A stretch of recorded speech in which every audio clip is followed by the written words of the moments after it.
We are obligated treaty-wise to defend them, but when push comes to shove, there needs to be a conversation here in the United States if we are willing to send troops and go to nuclear war over the Baltic states. I think that the United States would likely live up to its NATO obligations.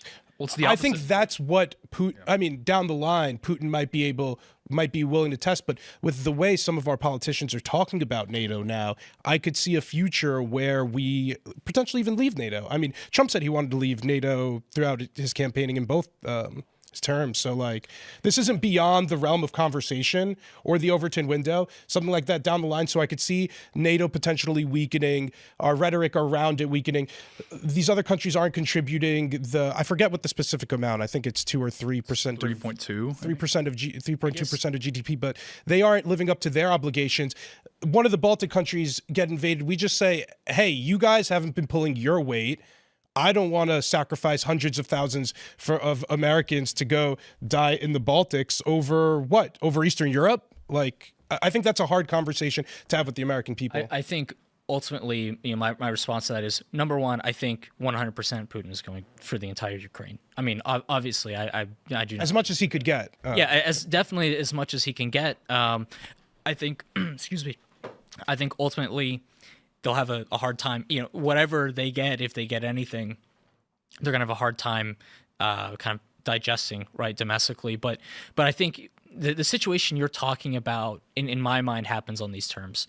We exhaust ourselves on other, second and third order national security commitments, and we're not prepared for when China comes. When China comes and we're distracted and scrambling is when they try to step in.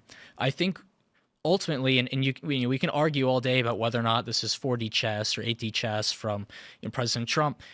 Everything that Trump is doing, even though he is actively hostile to the European countries right now, is in an effort to get them to man up, basically. And I think the ideal world is, even if we're exhausted and we still have to go deal with China, and that's when Russia decides to do something again, ideally the European countries would be ready. I don't think the U.S. will leave NATO anytime soon. I know people have talked about it. I don't think it's realistic because it is still a useful tool for American foreign policy, regardless if somebody's an isolationist or not. Ideally, the isolationists would use NATO to force other countries to pay up, right? So I think... Well, I think the isolationists would just want to abandon NATO altogether. So. Well, okay, maybe a strict isolationist. Let me correct that to realist. I think a realist president or a realist foreign policy from the Trump administration or any administration would be utilizing the current international institutions we are already in to force those same realist perspectives on the other countries. And we've functionally done it the other way around the entire time, so it's just flipping it on its head. Ideally, I think that Russia doesn't end up doing anything because we have pressured our European allies to actually make themselves stronger and more defensible. You've been talking a lot tonight about being prepared for like a pivot to China, so-called.